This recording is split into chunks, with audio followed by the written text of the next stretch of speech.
फिर से क्रोधित हो रहे थे, मगर भगवान के उस वचन याद आ गए कि हाँ, आप लोगों के कहने पर तो मैं नहीं करता, लेकिन हमने भगवान राम को वचन दिया है, उनकी आज्ञा को मैंने अपने दिल में बसाया है, मन में रखा है, इस कारण करूंगा। तब फिर ब्रह्मा जी ने ऋषियों, सप्त ऋषियों को एक बार फिर से सूचना भिजवाई कि जाकर के हिमालय महाराज को कह दीजिए जितना जल्दी हो सके तैयारी शुरू कर दें और माता पार्वती की एक बार फिर से परीक्षा लेना। और इधर सप्त ऋषि आए हैं, माता पार्वती की परीक्षा ले रहे हैं। कहा कि देखा माता, कैसा तुम्हारा पति है? मैं कितना बार कह रहा था उसको पति मत मानो, आपने अभी से पति मान रखा। बौरा कैसे उसको कामदेव को जलाकर भस्म कर दिया।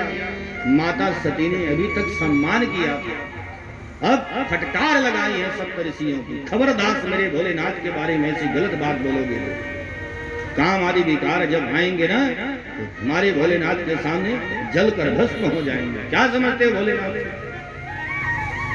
मुझे पूर्ण विश्वास है भोलेनाथ ने जो किया है बहुत अच्छा किया है। गंदगी अगर हमारे भोलेनाथ के सामने आएगी जलकर भस्म हो जाएगी। आप लोग भी चले जाइए, मर्यादा में हो, अभी तक मैं अपनी मर्यादा का उल्लंघन नहीं की हूं, चले जाइए सामने से। सब ऋषियों ने दंडवत प्रणाम किया, माता क्षमा करना, हम पहली बार आए थे भगवान भोलेनाथ के अनुरोध पे, अब की बार देवताओं के अनुरोध पे आए हैं आपकी परीक्षा लेने। कहा कि आप क्या परीक्षा लोगे मेरी? मैं जन्म जन्मांतर की अर्धांगिनी उनकी हूँ, उनकी ही रहूं, क्या परीक्षा लोगे मेरी? जय जयकार किया सब ऋषियों ने। आकर के हिमालय महाराज को कहा कि आज से तीसरे दिन का मुहूर्त अच्छा है, विवाह की तैयारी करिए। और इधर हिमालय नगरी में विवाह की तैयारी होने लगी। इधर आकर के भोलेनाथ को भी सब देवताओं को सूचना दी गई कि तीसरे दिन का मुहूर्त निकला है, सब तैयारी में जुट गए। कोई अपनी पत्नी को सजा रहा है, कोई अपने वाहन को सजा रहा है, हाँ? कोई खुद सज रहा है, कोई पत्नी के एक एक अंग को देख रहा है, लिपस्टिक रह गई क्या, बाली रह गई क्या, हाँ? बड़े अब पत्नियां भी ना इसी टाइम पे बड़े, मैं कहूँ तो ज्यादा अच्छा है, ये जी ये रह गया, हाँ? बड़े अच्छे से संवार रहे हैं। अब शिवगणों ने देखा, बताओ विवाह मेरे मालिक का है और श्रृंगार कर रहे हैं पड़ोसी, और असल में भगवान भोलेनाथ का कोई है भी नहीं ना, अकेले हैं, कौन करे? न में मृत्यु शंका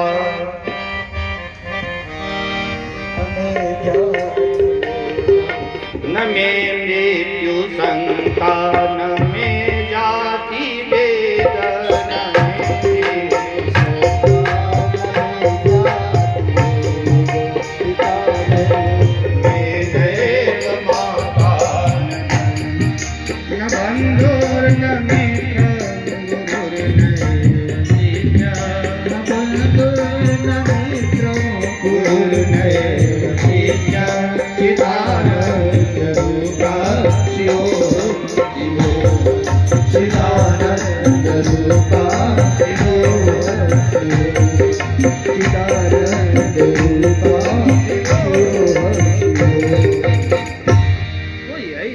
बाबा का। इसके पहले की एक घटना बताऊं ना, कि जब भोलेनाथ की पहली शादी हो रही थी ना माता सती के साथ, उस समय भी भोलेनाथ के साथ कोई नहीं था। तो दक्ष के यहाँ जब विवाह मंडप में भोलेनाथ बैठे ना, तो ब्राह्मणों के द्वारा गोत्र पूछा जाता है, और गोत्राचार के बाद तीन पीढ़ी नाम पूछी जाती है। तो वहां पे ब्राह्मणों ने गोत्राचार किया, तो पढ़ने के बाद आरंभ किया कि भाई हाँ, आपके 3 पुत्र का नाम बताइए। आपके परदादा कौन थे? अब ये विवाह तय किया था नारद जी ने, हाँ? बिचौलिया नारद जी, अक्सर बिचौलिया पकड़ा जाता है, कुछ गलती होगी लोग गला पकड़ते हैं बिचौलिए का, तूने कराई। अरे क्या बेचारे ने गलत कर दिया है, रिश्ता ही तो कराया, मगर पकड़ा बिचौलिया जाता है। भोलेनाथ ने भी नारद जी की तरफ देखा, क्या है? नारद जी ने कहा एक काम करिए, विष्णु को परदादा बना लीजिए। क्या गड़बड़ करा रहे हो? बोले कि सब ठीक हो जाएगा, विष्णु जी को आप परदादा बना लीजिए। बोले ब्राह्मण देवता, मेरे परदादा का नाम है विष्णु। ब्राह्मण देवता ने कहा बहुत बढ़िया, अब दूसरा बताइए दादा। फिर भोलेनाथ नारद जी की तरफ देखे, नारद जी ने कहा एक काम करो, ब्रह्मा जी को बता दो। बोले क्या गड़बड़ करा रहे हो? दादा विष्णु, परदादा विष्णु, दादा ब्रह्मा। बोले हाँ कोई बात नहीं, एक बार विवाह तो हो जाने दो। बिचौली गड़बड़ भी करते हैं, कुछ उधर की बात वहां न बताना, वहां की बात वहां न बताना, ये गलत बात है। कराओ तो अच्छे से कराओ। यहाँ नारद जी भी वही गड़बड़ करा रहे हैं। फिर कहा ठीक है, परदादा दादा, अब अपने पिता का नाम बताओ। जब पिता का नाम आया, नारद जी ने, भगवान भोलेनाथ जी ने पीछे घूमकर देखा नारद जी की तरफ। नारद जी 9 2 11, पिता कहां से लाए? ब्राह्मणों को कहा कि ब्राह्मण देवता 2 ही हैं, पिता का मुझे नहीं पता है। कहीं नहीं नहीं, 3 पीढ़ी तो बतानी पड़ेगी, बगैर पिता के बताए कैसे? परदादा चल सकता था, दादा, मगर पिता का तो आपको बताना ही पड़ेगा। बड़ी बहस करने लगे ब्राह्मण देवता लोग।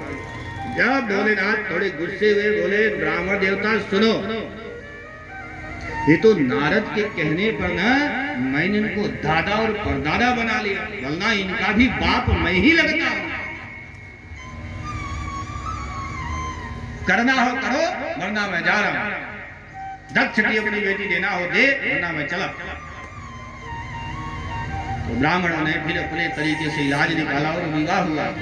वही आज यहाँ हो रहा है। भोलेनाथ का कोई है ही नहीं। एक जन ने देखा, अरे बाबा आज विवाह है मेरे मालिक का, क्या करना चाहिए? अपनी ये भूत प्रेत वाली आवाज में आवाज लगाई।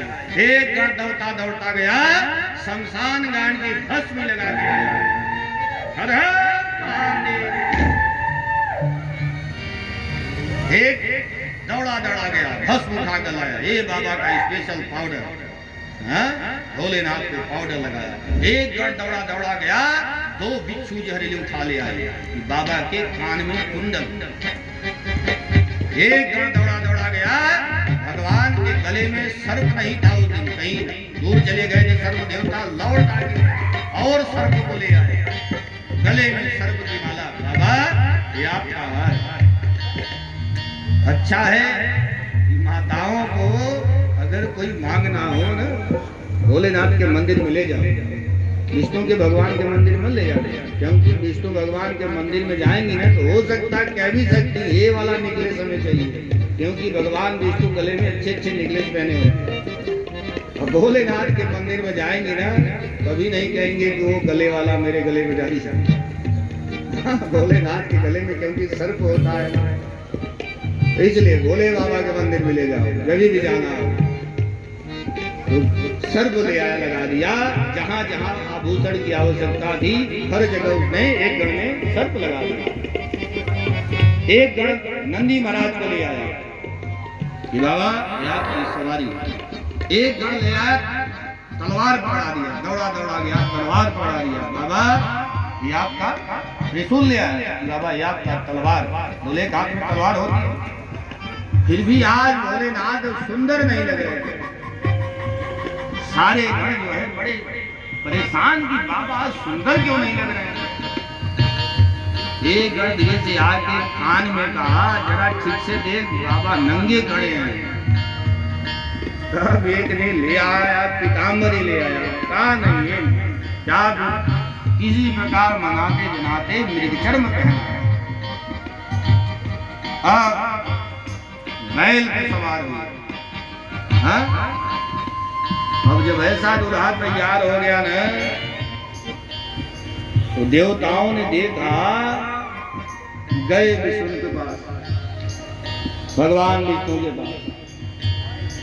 बोले महाराज ऐसा दूल्हा, फिर क्या हुआ? बोले देखो तो सही, ये चलने लायक है, इसको बोलो ना पीताम्बरी पहन ले, हम दोनों को जैसे फेरन लवली वगैरह लगा के तैयार हो जाए, थोड़ा सेंटिमेंट क्या होता है उसको लगा ले। भगवान विष्णु ने कहा वो जैसा चलता है वैसा चलने दो, हाँ, दूसरा काम जो स्टॉक में नहीं है। देवताओं ने कहा फिर कहा मालिक क्या करें? बोले ऐसा करो, अपने अपने समाज अलग कर लो, उसका समाज खुद में खुद अलग हो जाएगा। देवताओं ने अपना अपना समाज बना लिया, विष्णु भगवान अपना समाज बना लिए, ब्रह्मा जी अपना समाज बना लिए, हर एक देवता ने, इंद्र ने अलग समाज बना लिया, कुबेर ने अलग समाज बना लिया। अब वीरभद्र बचे और 2-4 गण बचे भगवान भोलेनाथ के साथ में। भोलेनाथ ने कहा अच्छा देवताओं ने चालाकी कर दिया। वीरभद्र को कहा वीरभद्र दुनिया के तमाम शमशान में जाकर सूचना दे दो, सारे हमारे इष्ट मित्रों को आवाज दे दो कि भोलेनाथ ने याद किया है। अब दुनिया के सारे शमशान से अनेकानेक भूत प्रेत अनेकानेक आवाज करते हुए तनखी न कौ अति पीस आपन अपावन गति धरे, तनखी न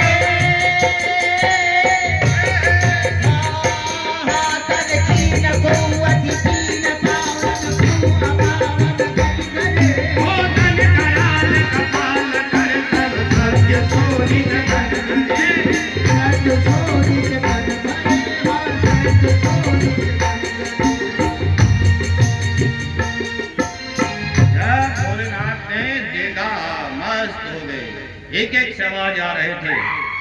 हाँ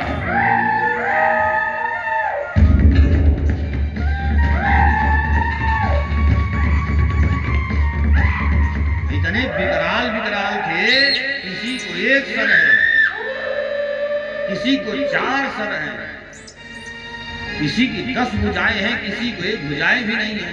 कोई उल्टा देख रहा है, कोई सीधा देख रहा है, किसी को 3 आंखें हैं, किसी का पैर सर पे लगा हुआ।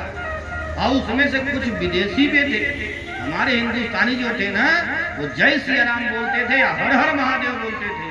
अब विदेशी लोग हाय, आजकल चला है जमाना ना, वो विदेशी हाय समझ नहीं आता था विदेशी है। भैया 2-4 और आवाज निकालो ना।